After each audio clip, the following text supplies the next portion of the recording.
Olá a todos, meu nome é Andrei Soares, oncologista clínico, e estou aqui para falar um pouquinho sobre os melhores estudos em câncer de rim da ASCO GU 2024. Um grande amigo, Dr. Fábio Schutz, que é oncologista clínico na BP Unidade Mirante e também coordenador da oncologia clínica na BP Paulista. Que talvez seja uma das pessoas que mais saibam câncer de rim, mais participou de estudos clínicos nesse cenário, né? Tem o Adriano, que é do nosso time, que também foi muito importante no estudo de adjuvância, que a gente vai discutir. Mas o Fábio, com certeza, foi participante de vários estudos, emplacou New England, né? Em algum desses estudos, realmente com uma experiência muito vasta.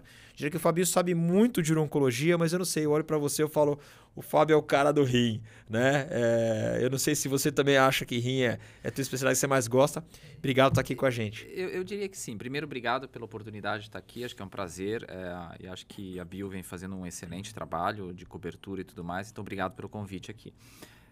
De fato, acho que assim, falando rapidamente, assim, a minha formação foi nos Estados Unidos com o Tony Schwery, né? Então, eu fiquei 2 anos lá e fiquei trabalhando especificamente com câncer de rim, com banco de dados e tudo mais. Então, eu acho que é realmente uma paixão que eu tenho em relação ao câncer de rim. E a vasta maioria dos protocolos internacionais que a gente tem na BP e que eu estou como PI local é de câncer de rim, né? Então, isso é verdade. E, enfim, é engraçado porque eu acabo tendo possivelmente um volume de pacientes com câncer de rim, eu diria que razoável, né? Porque câncer de rim é uma coisa relativamente rara. Mas é engraçado porque eu acho que é pouco, mas todo mundo que passa comigo, os residentes, fala, nossa, você tem muito paciente com câncer de rim. E é engraçado, mas é que não tem tanto, mas você tem um pouco mais, ou bem mais do que a maioria, né? Então é engraçado. Essa é uma percepção clara, Fabinho, sem dúvida, né? Na urologia geral e no rim, a gente é o professor aí do pessoal, até pela experiência, acho que também conta demais, né? Acho que, bom, vamos lá, vamos falar aqui. Acho que vamos começar como a gente fez nos outros, que a gente bateu papo aqui com o pessoal, vamos começar na ordem natural em geral da doença, né? Doença localizada, que eu acho que talvez até foi o assunto de uma ASCO GU fraca esse ano, de maneira geral, e talvez o assunto mais interessante, mais sexy de todos tenha sido a adjuvância em câncer renal. A gente já sabia o resultado, já tinha aprovação de pembrolizumab no Brasil, porém, dados interessantes apresentados, atualização do estudo Keynote 564, e eu vou aproveitar, a gente vai trazer aqui a atualização do estudo Checkmate 914 e vai contextualizar isso. Só colocando aqui na mesma página, estudo Keynote 564, pacientes com tumores de rim, células claras, PT3, na verdade PT2 grau 4, o componente sarcomatoide em diante, né? Então PT3, inflamatório positivo, e 5-6% de pacientes com M1 ressecados, para receber pembrolizumab por 1 ano ou nenhum tratamento. Avaliação de disease-free survival, antipático primário, overall survival, depois você vai contar pra gente o que deu. Checkmate 914, um desenho que avaliou mais ou menos os mesmos pacientes, na verdade um pouquinho mais permissivo em relação aos tumores T2. Não tinha doença M1 ressecada no estudo Checkmate 914. A gente já tinha o dado da comparação de acompanhamento com NIVO e IP. Lembrando que aqui são 6 meses de tratamento. E mais importante desse estudo, não são só 6 meses com todas as doses. Se o paciente pulava uma dose, né, que era planejado 12/4 entre NIVO e IP as doses, se o paciente pulava por toxicidade ou qualquer coisa, ele não recuperava aquela dose depois. Né? Então muitos pacientes faziam pouco tratamento às vezes. E entrou pacientes, uma categoria de pacientes com prognóstico melhor, vamos dizer assim. O prognóstico melhor ou então um estadiamento um pouco mais precoce, né? Exatamente. Não era um T2 só grau 4, né? Então a gente tinha pacientes um pouquinho de menos agressiva doença. E o que foi apresentado agora foi o braço, que seria uma corte B, que foi a comparação com nivolumab monoterapia. Né? O que a gente viu nesses estudos e como é que a gente compara com os outros, como é que a gente faz no dia a dia, reforçou o que você já fazia, mudou o que você não fazia, como é que ficou, Fábio? Excelente. Bom, enfim, o Keynote 564, eu acho que é a grande revolução, talvez, acho que concordo com você que tenha sido talvez um dos estudos mais importantes da ASCO. A gente já tinha o press release que o estudo era positivo para a sobrevida global, mas a gente não tinha noção da magnitude do ganho e dos dados. E foi apresentado, então, na ASCO os dados de sobrevida global que eram inéditos, né? E importante lembrar, como o Tony Schwery falou na apresentação, assim, nos últimos 20 anos a gente não teve nenhum estudo de adjuvância que mostrou benefício em sobrevida global. Então, esse é o primeiro primeiro estudo que está mostrando benefício em sobrevida global. Então, sem dúvida, eu acho que é uma mini revolução, entendeu? Então, ele já estava aprovado baseado nos ganhos de sobrevida livre de doença, mas agora a gente tem o ganho de sobrevida global. O hazard ratio para sobrevida global foi de 0,62, tá? O que corresponde a dizer uma redução do risco de morte da ordem de 38%. O que é bastante, eu diria, para um estudo de adjuvância. Então, sem dúvida, eu acho que isso reforça bastante o uso do pembrolizumab adjuvante. Uma coisa que eu sempre gosto de destacar é que, quando a gente está falando de adjuvância, o nosso limiar de tolerância para efeitos colaterais ele tem que ser menor. Entendeu? É diferente quando você está falando de uma doença metastática, onde o paciente tem uma doença, ele vai vir a falecer dessa doença. Então, você trata o paciente independentemente dos efeitos colaterais, praticamente. Aqui na adjuvância, a gente está falando de pacientes potencialmente curados, que nunca vão recidivar, mas que vão receber a adjuvância, porque você trata 100% dos pacientes que preenchem os critérios, sabendo que apenas uma pequena proporção deles vai realmente se beneficiar de que, por exemplo, um exercício de futurologia que eles iriam recidivar, aí ele recebendo o pembro, eles não vão mais recidivar e vão aumentar a chance de cura. Eu digo isso porque, assim, efeitos colaterais autoimunes, eles podem ser complicados, entendeu? Principalmente os que eu acho que são irreversíveis e potencialmente fatais, como miocardite autoimune, ou diabetes tipo 1, uma meningoencefalite, uma mielite, uma miastenia graves. Essas complicações, elas têm que ser discutidas, eu acho, e sempre levadas em consideração, principalmente no cenário de adjuvância. Mas, tirando esse fato, eu acho que isso dá força, sem dúvida, para o uso do pembrolizumab baseado nesse estudo. Lembrando, então, que isso também foi 1 ano de uso, né? Então, essas são as grandes diferenças entre todos esses estudos de adjuvância. E a grande característica também, que é um pouco decepcionante, é porque esse também, ao mesmo tempo, é o único estudo de adjuvância com imunoterapia que está mostrando benefício. Como você comentou.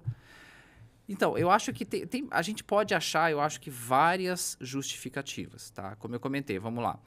Esse foi o que utilizou 1 ano de tratamento, teve uma população de T2 grau 4 ou sarcomatoide em diante, teve uma população M1 ressecado, e essa foi a população que mais teve ganho, que mais distanciou as curvas.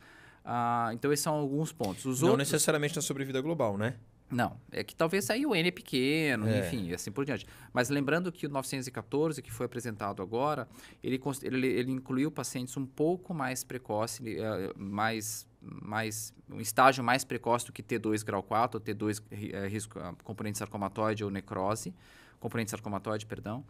E ele usou 6 meses de tratamento, e o ipilimumab foi menos intensivo. O ipilimumab foi a cada 6 semanas, completando 24 semanas, então dava 4 doses de ipilimumab, mas era menos intensivo, tá? E o próprio Prosper, que foi com nivolumab neoadjuvante, adjuvante, foi 9 meses, e aí teve outra questão que o neoadjuvante também foi uma crítica, porque entrou pacientes com T1, entrou pacientes com... não tinha biópsia, entrou pacientes com... A dificuldade de estadiar realmente, né? O tumor renal pré-operatório. Exato. E aí entrou pacientes também com não células claras. Teve uma população de não células claras que acabou entrando também nesse estudo. O estudo do atezolizumab, o Emotion 0... agora fugiu o nome. O Emotion... É tudo 010, né? Emotion 010? Então, Emotion 010. O Emotion 010, ele usou a atezolizumab, que é uma droga que a gente não utiliza na prática, que a gente sabe que os inibidores de PDL1 eles são possivelmente menos eficazes do que os inibidores de PD1. Então, essas são as características diferentes deles, entendeu? Que talvez justificasse o tal do Keynote 564 ter sido positivo, né? A gente no passado falava assim, né? Foi difícil convencer todo mundo de usar a pembro, quer dizer, tinha já o dado do West-Track, dos únicos estudos de TKI que dava, né, supostamente o mesmo benefício de disease-free survival, e aí o pessoal falava, não, mas precisa de sobrevida global, precisa de sobrevida global. Aí a gente tem a sobrevida global, como você bem falou, né? E uma super sobrevida global, né? Um hazard 0,62. E essa demonstração já vinha desde o início, quando a gente via desde a primeira publicação, a primeira atualização e agora o dado final, a gente via que o upper boundary do hazard ratio ele vinha diminuindo. E os sinais de que o benefício de sobrevida global talvez alcançassem, não só pela pelo mecanismo de ação entre imuno e TKI, por exemplo, como os sinais da curva mesmo. Né? A gente vinha diminuindo o upper boundary, o hazard ratio caiu de 0,54 para 0,52, o primeiro para a segunda atualização, e agora zero final não diria, mas a que realmente bateu nessa análise, a terceira análise, a sobrevida global, e um upper boundary de 0,87, né? Caiu bastante, de 0,94 para 0,87, realmente confirmando. E as pessoas falavam, não, tá, preciso de sobrevida global. Agora que tem sobrevida global, eu já ouvi muita gente aqui falando outras coisas. Não, mas é o único estudo. O tratamento subsequente, que para mim foi ótimo. Se a gente olhar dos que trataram, 80% trataram, dos que trataram, 70% recebeu alguma imunoterapia na recidiva. Se a gente olhar como um todo, porque aí é jogar números, né? 50% mais ou menos recebeu alguma imunoterapia na progressão do braço que não tinha recebido adjuvância. Para mim é ótimo, porque se a gente olha todos os estudos, em geral é muito menos. Como é que você enxerga? Essas pessoas sempre são céticas a discutir isso. Eu faço um paralelo. Eu não vi tanta discussão, por exemplo, com outros dados de adjuvância de imunoterapia em urotelial, que não deram sobrevida global. Excelente ponto. Eu acho que as pessoas vão arranjando subterfúgios para justificar suas condutas na mente delas, entendeu? Eu acho que é mais ou menos por aí. Mas de uma maneira geral, eu acho que, como eu comentei, os dados eu acho que eles são sólidos, é o único estudo que tem benefício sobre a sobrevida global e reforça o uso. Não deixa de ser um pouco decepcionante outros estudos não serem positivos, mas assim, se a gente olhar também, fazer um paralelo, o pembrolizumab possivelmente é a droga imunoterápica que a gente utiliza hoje na oncologia geral, mais bem sucedida que a gente tem. Então, talvez não seja coincidência, talvez não seja... as drogas talvez não sejam iguais, entendeu? A gente sabe que os inibidores de PD-1 são mais potentes e talvez pembro seja um pouco diferente dos demais, até mesmo do nivolumab e tudo mais. Lembrando todas as comparações indiretas dos estudos que tem que ser feita com muito cuidado. E os estudos não são iguais, como a gente comentou, tem várias diferenças entre os estudos, mas eu acho que de uma maneira geral vai ganhar muita força. Eu acho que é uma questão das pessoas se habituarem ou se adaptarem com esses resultados, né?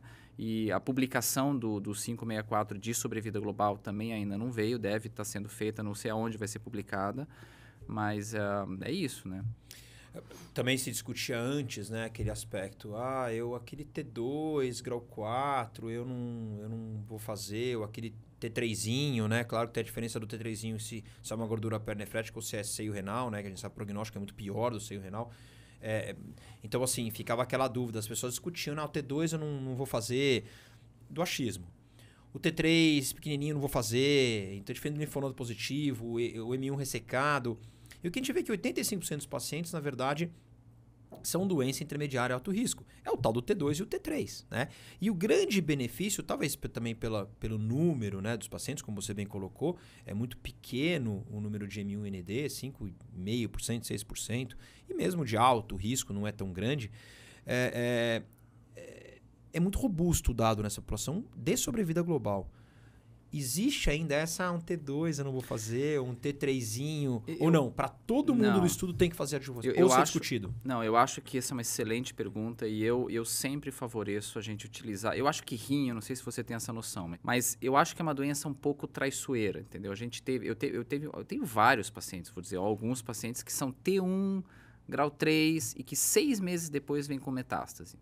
E eu tenho pacientes com T3, grau 4, que operaram em 2017, que eu discuti na época sunitinib, não fez sunitinib, e que hoje nunca mais recidivaram. E não é tão incomum. Eu acho que essa dificuldade de você estabelecer o real risco de recidiva, ela recai também nos critérios de eleição para os estudos, entendeu? Ninguém sabe exatamente qual população incluir nos estudos. Então, tem estudos que estão incluindo T1, tem estudos que estão incluindo M1-ND, tem estudos que estão incluindo T2 sarcomatoide. Então, até mesmo no estadiamento, o componente sarcomatoide não entra. O grau não entra no estadiamento. Então, isso entra em alguns nomogramas. Então, o que eu faço, invariavelmente, hoje, é discutir individualmente com os pacientes o seu risco de recidiva e coloco os dados da patologia, os dados clínicos do paciente dentro de um nomograma. Tem vários nomogramas na internet. Você usa o nomograma, então? Eu uso. O que eu uso, que eu acho talvez um dos mais modernos, é o da Fox Chase, de câncer de rim, que é baseado no estudo ASSURE de adjuvância, que é com sunitinib, sorafenib e placebo, que foi um estudo negativo, tá? Mas é um banco de dados de mais de 2.000 pacientes, onde é uma coorte moderna, vamos dizer assim, que avaliou o risco de recidiva. E eles levam em consideração 7 fatores de recidiva, incluindo coisas que a gente não utiliza, que não entrou no estudo. Por exemplo, idade do paciente, o T em centímetros, invasão de gordura, invasão de veia, componente sarcomatoide, o grau e necrose. Então, são 7 fatores. Então, coisas que não entram exatamente no estadiamento e nem nos critérios de inclusão. Mas, alguns exemplos. Eu tive paciente de 73 anos com um T3 pequeno, de 4, 5 centímetros, grau 3, que era elegível. T3, grau 3 era elegível. Só que o risco, não tinha componente sarcomatoide, não tinha necrose, colocando os dados dele no burama, dava um risco de recidiva de 25, 28%, se eu não me engano. Por outro lado, eu tive um outro paciente de 38 anos, mais ou menos, com T2 de 12 centímetros, com grau 4, componente sarcomatoide e necrose. Se eu colocava os dados desse paciente jovem, com todos esses fatores ruins, que também era elegível, dava um risco de recidiva de quase 50%. Então, o entusiasmo de oferecer uma adjuvância para esse paciente com risco maior, eu acho que também vai ser maior do que um paciente com risco menor. Então, eu tenho discutido isso individualmente e eu acho que é muito importante isso. Eu acho bem legal. Os nomogramas foram validados, né, prospectivamente, eles são todos dados retrospectivos, eles foram validados prospectivamente, se não me engano, no estudo S-Track. Né? Infelizmente, eles foram ruins todos, né? O C-Index virou ali em torno de 0,6. Mas acho que é bem válido, eu acho que tem um site onde você consegue escolher qual que você quer, clica e usa, eu acho que é válido. Eu não deixo de colocar também, os critérios do 564 foram não definidos por nenhum nomograma, né? Foram definidos do estudo, então vamos dizer, são os critérios do Keynote 564. Eu também utilizo, porque querendo ou não, o reflexo daquele resultado é baseado naquilo. Então acho que é uma conjunção. Passando, a gente pode discutir mais ainda a adjuvância, porque eu acho que foi realmente o grande tema, mas vamos passar um pouquinho para os dados de primeira linha. Nós tivemos atualização de 90 meses do Checkmate 214, nível IP versus TKI. A gente pode primar na população intermediária e mau prognóstico. Claro, tinha ali 25% dos pacientes que tinham risco favorável no estudo. A gente teve atualização também, se não me engano, de 60 meses do Checkmate 9ER. E tínhamos tido o ano passado, se não estou enganado, na ASCO, a atualização tanto do estudo Keynote 426 quanto do estudo Keynote 581, que é o estudo CLEAR, Pembro-Axi, Pembro e Lenva, respectivamente. Overview, o que você está vendo naquelas curvas mais maduras, né? Segmento chegando até 90 meses. Qual é a tua percepção dessas drogas no tratamento dos pacientes em relação ao câncer metastático? A grande mensagem, que talvez sempre gera discussões acaloradas nos congressos, é o tal do risco favorável. Se a gente olhar especificamente essa subpopulação em todos esses estudos, não tem nenhum benefício de sobrevida global para uso de imunoterapia na primeira linha. Então, esse é um argumento que alguém poderia utilizar, que risco favorável, eu acho que é ok começar com um TKI. Até mesmo no Checkmate 214, quando eles avaliam a população de risco favorável, se a gente fizer um papel de advogado do diabo, é o único estudo que a curva de ipinivo está superior à curva de sunitinib, nesse segmento mais prolongado, e o hazard ratio está abaixo de 1, está 0,90, se eu não me engano, alguma coisa assim, mas cruza o intervalo do 1, então não é estatisticamente significante. Por exemplo, o Checkmate 9ER, que foi apresentada a atualização e eles apresentaram as curvas do risco favorável apenas, o hazard ratio foi de 1,10. Ela cruza a linha do 1, a mediana do hazard ratio cruza a linha do 1 e também não é estatisticamente significante, mas as curvas são mais superponíveis. Então, acho que essa é a grande vantagem. A gente tem a aprovação regulatória do ipinivo, que é só para a população de risco favorável e intermediário e desfavorável. Então, do ponto de vista de resposta de prova, você não pode utilizar o ipilimumab e nivolumab em risco favorável. Mas eu acho que se você começa a olhar essas subpopulações, você poderia justificar nessa população. E a outra coisa que a gente começa a ver, principalmente na sobrevida livre de progressão, um platô prolongado do ipilimumab e nivolumab de pacientes que não apresentam recidiva, que é ao redor lá dos 30%. Então, a gente tem mais ou menos uns 30% de pacientes que receberam ipilimumab e nivolumab lá em 2015, 2016, quando o estudo estava andando, e até hoje não apresentaram recidiva nesse segmento de 80, 90 meses que foi feito. Essa população, quando a gente olha nos estudos de IO-TKI, todos eles, e que as atualizações foram interessantes porque continuam com benefício sobre a vida global e não há discussão sobre isso, mas quando a gente olha o upper boundary, todos os intervalos de confiança, todos eles estão lá próximo do 1. E a mediana subiu, exatamente. A mediana do hazard ratio subiu. Subiu. O que é consistente com o nível que manteve lá o seu 0,69 nessa atualização. E todos os outros estão subindo, né, para próximo do 0,8, com o upper boundary sempre próximo do 1. Nenhum deles cruzou, todos são positivos e tal. E isso se reflete talvez ali 15, 18% de pacientes com esse controle de doença a longo prazo versus quase 30% com nível IP.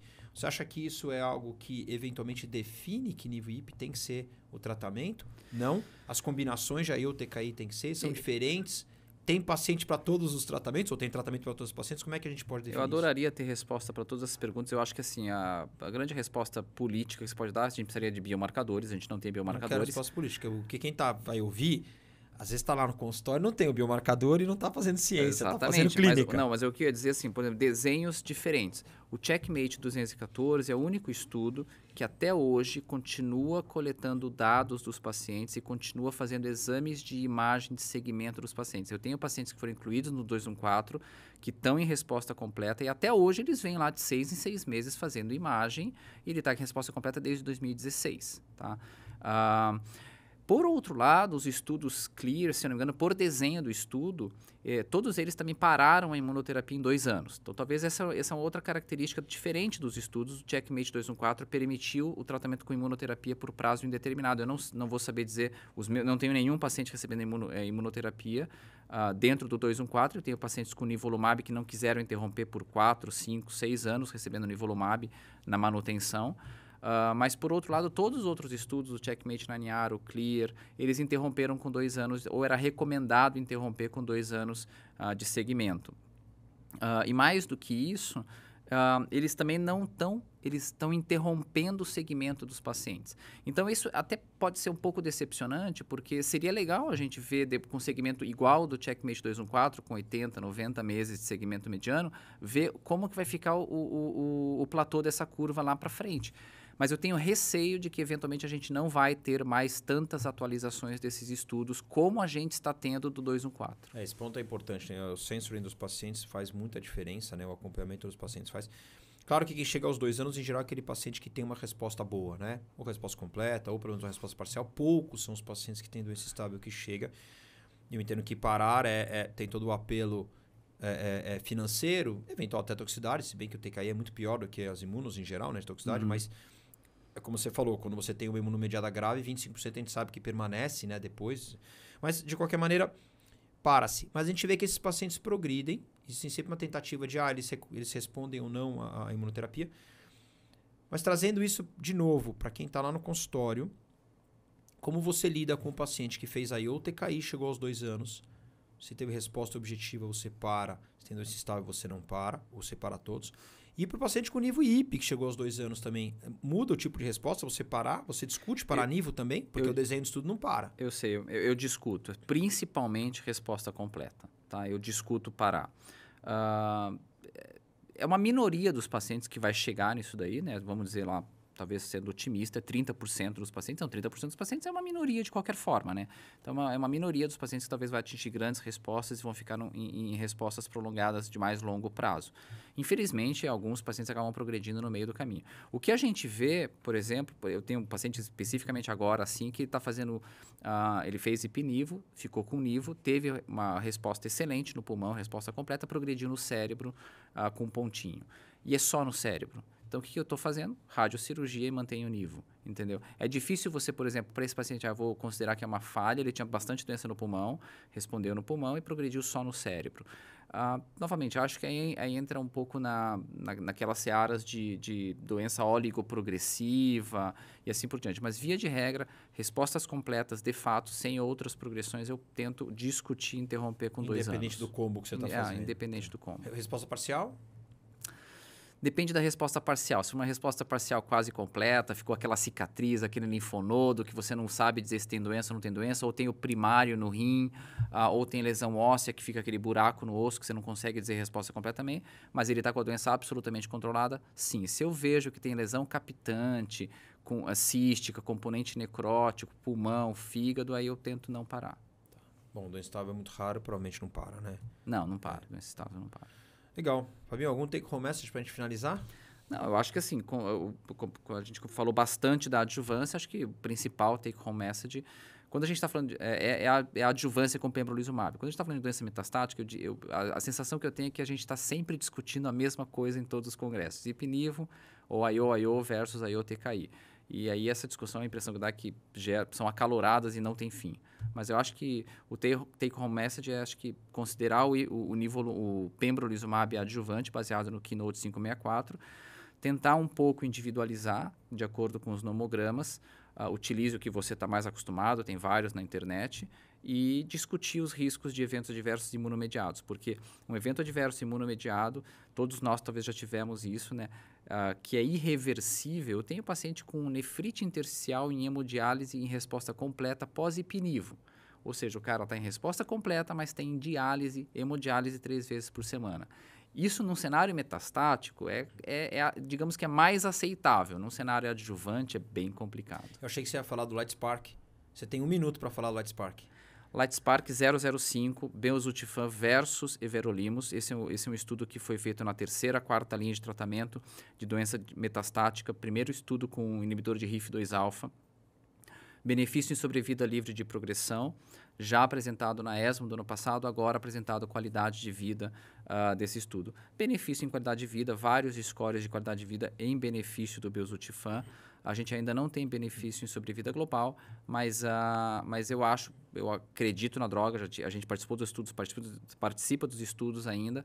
Eu tenho alguns pacientes com dose cheia por 2, 3 anos utilizando o remédio com resposta, coisa que a gente não vê tanto com everolimus. Então, acho que a droga é sólida, ela deve vir para ficar aí. Admito que foi algo decepcionante. Numericamente, o PFS é igual, apesar do hazard ratio ser positivo. Isso. É aquelas enganações de curva, né? A gente tem que tomar cuidado com estatística.